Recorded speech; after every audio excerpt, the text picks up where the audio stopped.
મહિનામાં જ કોર્પોરેશનનું 100 કરોડનું બિલ આવ્યું છે। જી હા, વર્ષ 2025-26માં વીજ ખર્ચ વધીને 133.28 કરોડ થઈ જશે। કોર્પોરેશનની ઓફિસમાં વીજળીનો બેફામ વેડફાટ થઈ રહ્યો છે। અધિકારીઓ હાજર ન હોય ત્યારે પણ લાઇટો ચાલુ રહે છે। એસી, પંખા અધિકારીઓ વગર પણ ચાલુ રહે છે। તો ચોક્કસથી આ બિલ સાંભળીને કહેવાનું મન થાય કે કોના બાપની દિવાળી। પ્રજાના ટેક્સના પૈસે જે સાહેબો જલસા કરે છે તે પોતે જ્યારે ઓફિસમાં હાજર હોય ત્યારે તો જલસા કરે, પણ જ્યારે ઓફિસમાં ગેરહાજર હોય ત્યારે પણ આપ જોઈ રહ્યા છો ઓફિસમાં પંખો, એસી, લાઇટ્સ બધું જ ચાલુ છે। કારણ કે બિલ ભરવાના પૈસા પોતાના ખિસ્સામાંથી નથી કાઢવા પડતા। આ બિલ તો ભરાય છે પ્રજાના ખિસ્સાના પૈસાથી। એટલા માટે કોઈને કોઈ જ ફિકર નથી, ગમે તેટલું બિલ આવે કોઈને કોઈ ફરક પડતો નથી। અને એટલા માટે જ આટલું મોટું બિલ આ કોર્પોરેશનનું આવ્યું છે। અહીં આપ જોઈ રહ્યા છો કે આખી ઓફિસ ખાલી છે, તે છતાં પણ જાણે કે ઓફિસને હવા ખાવા માટે આ એસી અને પંખા ચાલુ રાખવામાં આવ્યા છે।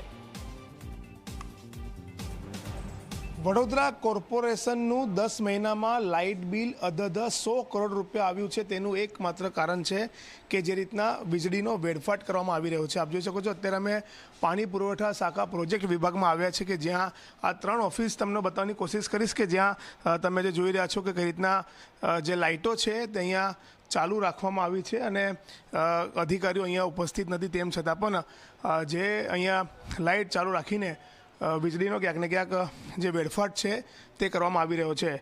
જે રીતના વાત કરવામાં આવે તો આ વખતે બજેટમાં કહેવામાં આવ્યું છે કે 10 મહિનામાં કોર્પોરેશનનું જે વીજ બિલ છે તે 100 કરોડ ઉપરાંત પહોંચી ગયો છે અને માર્ચ એન્ડિંગ સુધીમાં 128.79 કરોડ સુધી પહોંચવાની શક્યતા વ્યક્ત કરવામાં આવી છે। સાથે નવા નાણાકીય વર્ષમાં 133.28 કરોડ રૂપિયા જે છે તે વીજ બિલ આવવાની અહીંયા શક્યતા વ્યક્ત કરવામાં આવી છે। ઠંડીનો સમય છે અને અહીંયા કોઈ પણ વ્યક્તિ બેઠું નથી, છતાં પણ અહીંયા પંખો ચાલુ રાખવામાં આવ્યો છે। મહત્ત્વની બાબત છે કે એક તરફ કોર્પોરેશન ગ્રીન એનર્જીના નામે ઈ વ્હીકલ અને સોલાર પ્રોજેક્ટના નામે લાખો અને કરોડો રૂપિયાનો ખર્ચ કરી રહ્યા છે। બીજી તરફ જે અધિકારીઓ છે તેઓ ન હોવા છતાં પણ જે લાઇટ અને પંખા છે તે ચાલુ રાખવામાં આવી રહ્યા છે અને ક્યાંક ને ક્યાંક વીજળી કરકસરયુક્ત ઉપયોગ કરવાના બદલે મન ફાવે તેમ વેડફાટ કરવામાં આવી રહ્યો હોય તેવો અહીંયા દ્રશ્યો જોવા મળી રહ્યા છે। આ તો એક વિભાગની વાત છે, પરંતુ વડોદરા કોર્પોરેશનના જેટલા પણ વિભાગો છે તેની અંદર મોટાભાગે આ જ પ્રકારની પરિસ્થિતિ જે છે તે થતી હોય છે કે જ્યાં અધિકારી કે કર્મચારી નથી હોતા, તેમ છતાં પણ લાઇટ અને જે પંખો છે તે ચાલુ રાખવામાં આવતો હોય છે, વીજળીનો વેડફાટ કરવામાં આવી રહ્યો છે। મુખ્યમંત્રીએ પણ અહીંયા એક ટકોર કરી હતી તમામ સરકારી વિભાગ અને કર્મચારીઓને કે વીજળીનો કરકસરયુક્ત ઉપયોગ કરવામાં આવે, પરંતુ મુખ્યમંત્રીની ટકોરને પણ અધિકારી કર્મચારી ઘોડીને પી ગયા હોય તેવા પ્રકારના દ્રશ્યો વડોદરા મહાનગરપાલિકાની મુખ્ય કચેરી ખાતે જોવા મળી રહ્યા છે।